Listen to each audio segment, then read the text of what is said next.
Welcome to the South Florida M&A Advisors Podcast, your trusted M&A team. Here's your host, Russell Cohen. Hey everyone, and welcome back to the South Florida M&A Advisors Podcast. Russell, you're becoming somewhat of an aficionado in the sales of roofing companies specifically, because going back a few months ago, you sold, I think it was $100 million roofing company up in Palm Beach, I believe it was. And now, most recently, you just did another roofing company, $6.5 million deal. So I thought we'd dig into that and talk a little bit about the process and the experience. So first of all, congratulations. Thank you. I didn't 10, 15 years ago, I didn't expect to, as roofing started to become a vertical in my business, and I'm not really trying to make it a vertical. It just so happens that these last two assignments are roofing. And now I'm like, okay, let's start working with contractors more often because there's a big demand for it. So more contractors. So why not? Absolutely.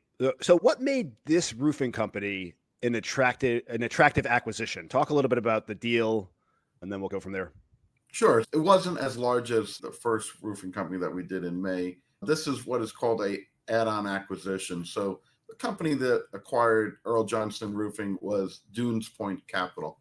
They have made multiple investments. They made their platform, their first move into the space with another company at a higher multiple, just like we did with the larger roofing company. And then what ends up happening is they start acquiring smaller roofing companies for economies of scale because they got their large platform investment, and now they go around, they're buying companies in Florida, basically. At this point, they bought one in Orlando, they got one in Hollywood. As they find the right investments, they will do add-on acquisitions. And typically the add-on acquisitions they typically range from 1.5 million EBITDA and probably can go 2, 3, 4, 5 million. And those are your add-on acquisitions. And when a company is making 7 to 10, 15 million EBITDA, that's your platform acquisition. That's the first entry of the private equity group into the space with bigger multiples. But this was an add-on acquisition at a lower multiple that we sold the larger roofing company. Equally as important, still as challenging as ever, different issues, but we were able to get to the closing table 8 months after the LOI. So I know you were representing the seller in this transaction, obviously, right? Correct. I did have the engagement. So I'm curious, though, on the other side, on the buyer side, when this company is acquiring these smaller roofing companies, now are they bringing them into the fold of their brand, or did they then continue operating these companies under the previous branding of the other company? How does that typically work? They are keeping the name the same. They run them independently.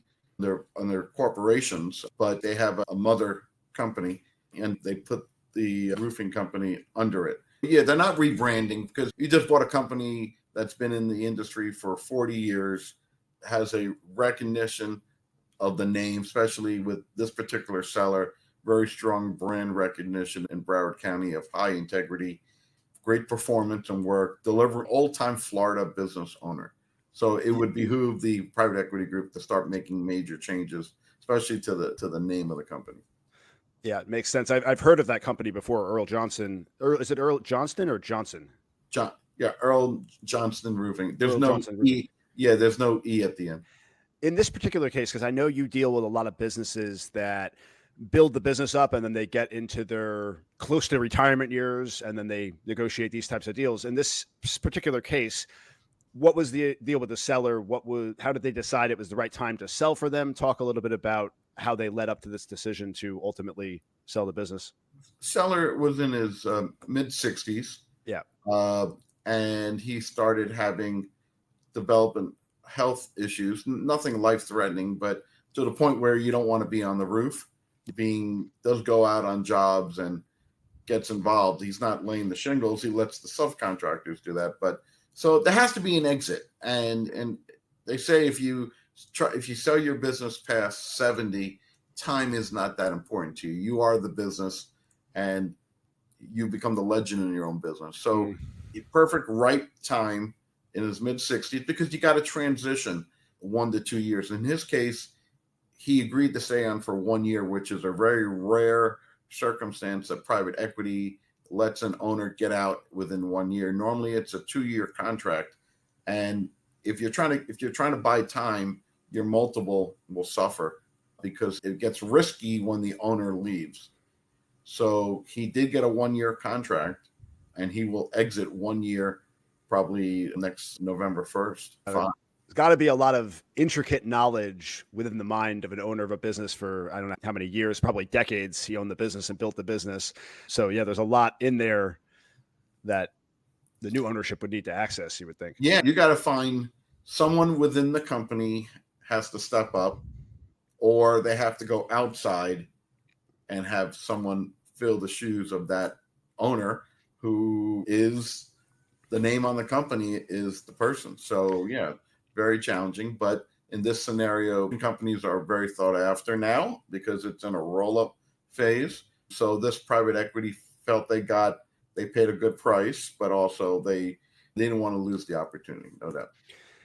So after a year, once he's out, do they still typically communicate with him after the fact? Is he out after that, or is there something in the contract that it allows access to him to some degree in the case of issues? A lot of times the owners don't completely withdraw from the business. They might be on a consultant basis. They might go into sales. They might take a break and then come back because they missed the action and they want to keep their mind out. What am I going to do with my life now? In this case, I think he'll make a clean break, but will also offer, if they run into issues, I'm sure he'll be a great person like he always is. He'll help them and help try to solve some problems. So you mentioned 8 months start to finish for this deal, essentially. Were there any unique challenges? I'm sure that things came up over the 8 months. What were some of the unique challenges that you faced while negotiating this deal? Yeah, one of the very unique challenges, seller was a C Corp when he started the company, and he converted to an S Corp. And there is a 5-year trail that you can't sell your business or you'll have a double taxation. So when you convert from a C to an S Corp and you sell within that 5 years, you're going to get taxed at corporate tax and then capital gain. So double taxation. That's no fun. That's no fun, especially for a seller. They're counting every dollar. So the deal was scheduled to close in May. We ran into some issues with the attorney as the attorney's health was declining along the way in the transaction. And so it got really slow. And then we end up people going out of town, people are traveling. This thing got delayed, and we were going to try to close after he was past the 5 years, which then became September.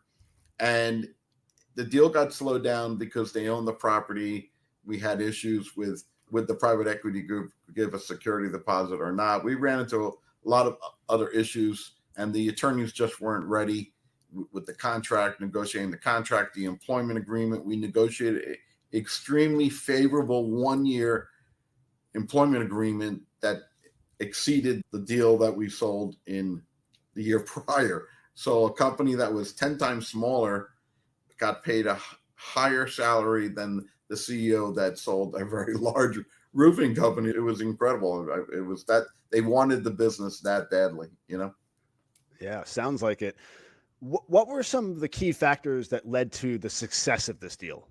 You had a motivated buyer that wanted the company. They were focused, even though they felt that the seller was challenging because he was unaware of the M&A process. If you're really this is the first time and probably last time you ever go through it. So the seller decided to take a very slow process to understand it. It wasn't a rush to the closing. A motivated buyer that wanted the company. Timing in the seller's life was correct, even though kept saying, I can get more. But I didn't think they wanted to go through the whole process because the Earl and his wife, who are owners of the company, the process is so draining, and they uncover everything to the minutia in the quality of earnings and in the due diligence. I don't think that she wanted to go through it again. It's just so tolling on your life because you're running a company at full speed, and then you're trying to sell your company, and you're trying to find documentation from 20 years ago that you never thought you would ever, didn't even know you had. So the legal due diligence, the accounting and legal is so tough on a seller. You just want to get the deal done. You don't want to go through it again. It just came to me, Russell, where I think I recognize, other than seeing trucks go around with Earl Johnston Roofing, I'm fairly certain that I had him on the Good Neighbor podcast when I first started a year and a half ago. I got to check on that, but I remember doing an episode, and it sounds familiar, Earl Johnston. So I'm gonna look into that. Yeah, I think I've met Earl, and if I recall correctly, he's a really good guy. Yeah, he knows his stuff. He performs very well. He knows the industry. And when you're changing your roof, this is your house. This is your largest asset. You want to make sure you have a reputable company that will do the job. There's warranties on the roofs. So it's not something you want to try to cheap out on. And he's not the cheapest and he's not the most expensive, but he's fair. He's honest. You're getting one of the last remaining good old boys of Florida of tremendous high integrity in the industry. No doubt about it. They don't make people like him anymore. What about the valuation process? How did you guys land on the $6.5 million price tag on this deal? So the seller we had about a $2 million EBITDA we were working with, and we were getting offers for higher, but it was important for him to exit quicker. And so the higher valuations were coming in with earnouts and seller financing, higher rollover equity, and he was trying to get the most cash at closing. So in this scenario, at the $6.5 million price, it was a 94% cash out at closing and a 6% rollover equity. So that was the least riskiest part. He wanted to get a deal where he did not want to be working for a new owner and be held to numbers, because he's never really been held to numbers for himself. He just worked hard and did numbers. So he didn't believe in earnouts. He didn't believe in seller financing, even though that would have given him a bigger number. He just didn't want to be told by another company that you had to do so much in revenue per year. So he ended up picking the highest down payment with the least risk of money. And what was important to him was to be able to exit the business in a year. So if he was able to stick it out for 2 years, he probably would have gotten more money, because 2 years would have mean more to the private equity. He could have gotten earnouts. He could have gotten just a bigger number. So he chose time was important to him, to sacrifice a little bit on the price. So we had about 20 offers along the way, because we brought it to market in January of 23, and we put it under an LOI February of 24. So there were many offers along the way, but nothing really satisfied until we hit that 94% cash out position. So that's important to these business owners. In reality, they'll never cash out 100%. It's always going to be part of a rollover equity. There's going to be earnouts to reach certain price levels. In this scenario, it was purely based on how much money I can get to the closing table and not risk my money in the purchase price.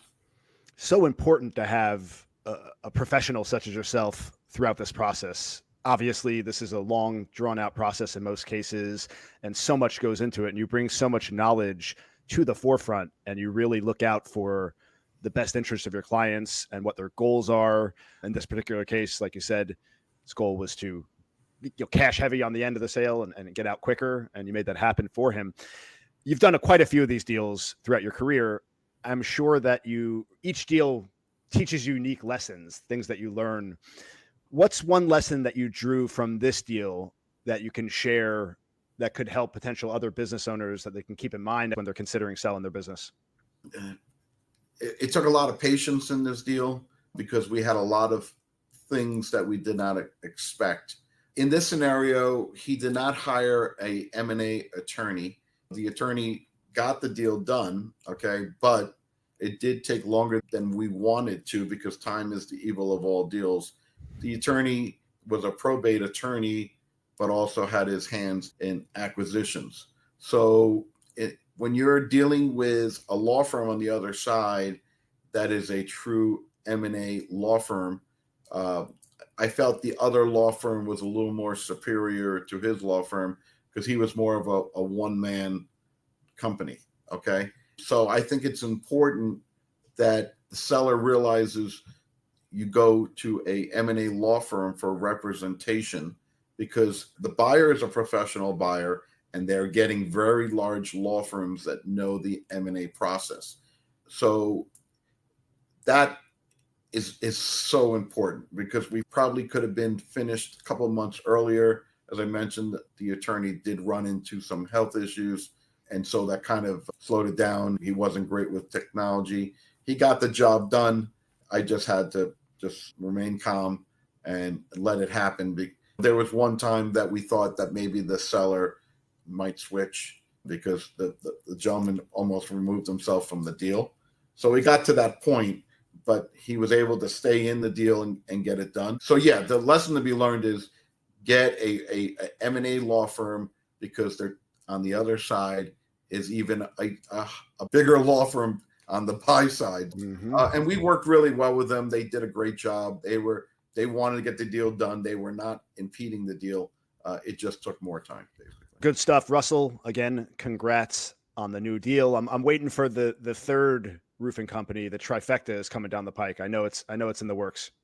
Yeah, we don't have any roofing engagements on the books yet, but we do have a large plumbing contractor. So hopefully in the next 6 to 12 months, we'll be talking about that.